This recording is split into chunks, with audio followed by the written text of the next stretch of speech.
When I wake up, well, I know I'm gonna be the girl who wakes up next to you.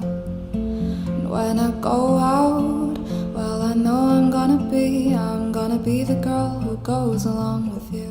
A Feli Loom, friends, and welcome to another Hollyloom episode of Bramble On, where we cover the episode that deals with Arbodacia Day, on Love Among the Brambles this season.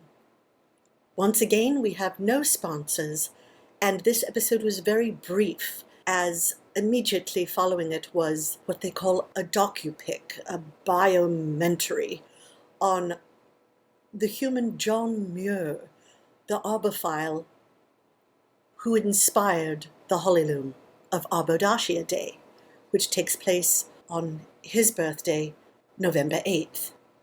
In this brief episode, beginning as always with Viola, in observance of the Hollyloom, Stock presents her with a new apothecary cabinet that he carved himself, and the edges are trimmed with little sculpted carved renderings of every kind of tree imaginable, exquisite artwork. Moving on to Calla Lily, she is still ill after the Boo Moon Hollyloom episode on All Hallows Eve, when the veil is the thinnest and one visits with one's ancestors past. As we know, being an empath, she is very vulnerable, very susceptible, and she became ill on that Hollyloom, the Boo Moon Hollyloom, and Carter comes to visit her, and he apologizes for all of his missteps in their relationship. As you recall, several episodes ago, he expressed displeasure in her decision to continue on at Ivy Glen Day Spa. He felt that she should be empath to no one but him now that they were promised to one day be wed, and that had caused some friction, but now he apologizes and supports her decision to work. He, of course, having never known a day of work, being part of the royal family of the Unseelie court. Slate engages in a number of manly activities involving arbors, everything from swinging through the trees to log rolls to what at the Ocademy has been termed lumberjack games by a denizen of this dimension and DMQ. Rosie Katie Diddleleaf, whom we've not heard from nor seen for quite some time, poses as a leaf, as her species is able to do, and pays a visit to Citron in an attempt to lure Citron into her crusade to rid the Weald of spiders. As we know, she blames the spiders for massacring her family way back when, and is determined to get rid of all spiders, regardless of if they are related to the spider in question. And as we know, Stock had let her down, so to speak. He refused to be part of that conspiracy, that slaughter of innocent spiders. In the last Hollyloom episode, Dodd Hoskins had learned from his ancestors about Nanny Nettlebottom saving him when he had fallen asleep at the wheel and ran his car into a tree. He approaches Nanny, and together they go visit the tree, and he apologizes for the damage and hurt he caused the tree. What an incredibly beautiful and poignant scene to have on Arbodacia Day. Very thoughtful, very heartfelt.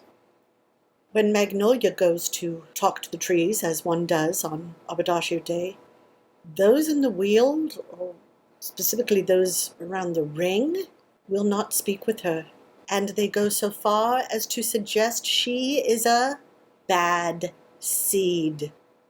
Serious words indeed, coming from the arbors. Brooke, riding high on the information he is indeed part unicorn, joins Slate and Mayor Hollow, and even Milliam in their lumberjack games. Now, one must understand that in the arbor realm, one does not cut down young trees. I would have to look up the technical term, but the trees that are used to build things are ones that have willingly given themselves to this activity nearing the end of their lives.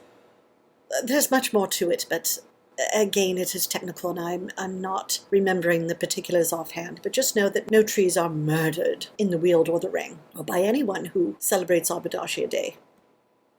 Prince Raffia talks to a tree that tells him to give up his vendetta against the Bramble family.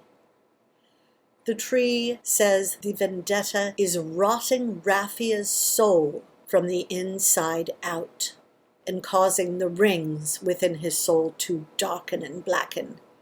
And a tree would know something about rings within. We already mentioned Dodd goes to apologize to the tree whom he'd wronged. And with that, the episode ends, and we move on to the informational biography of beloved John Muir, arborist, arbophile, and all but patron saint of the Arbus realms in Dim Q.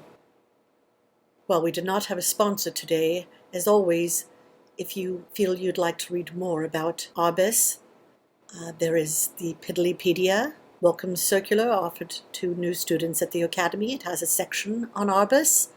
The Ocademy offers an online course on Arbus, available now.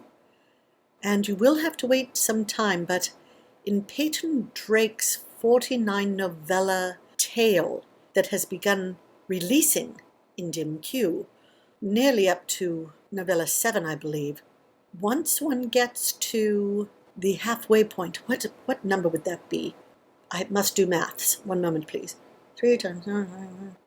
Once one gets to approximately novella 23 in his saga, you will find several novellas in a row of his going a-widing, known locally as going abroad, to an Arban realm for school for a term.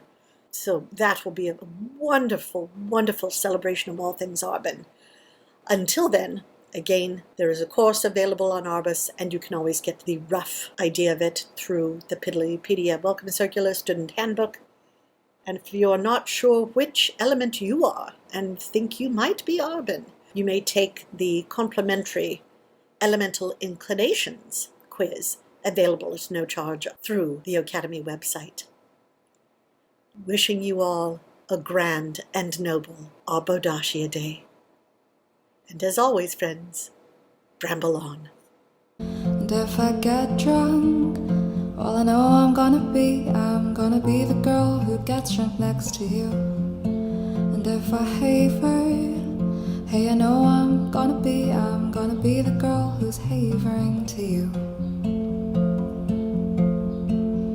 But I would walk 500 miles, and I would walk 500 more to be that girl who walks 1,000 miles to fall down at your door. When I'm working, yes, I know I'm gonna be the girl who's working hard for you. And when the money comes in for the work I do, I'll pass almost every penny on to you. And when I come home, well, I know I'm gonna be the girl who comes back home to you. And if I grow, well, I know I'm gonna be the girl who's growing old with you. But I would walk 500 miles, and I would walk 500 more to be that girl who walks 1,000 miles to fall down at your door.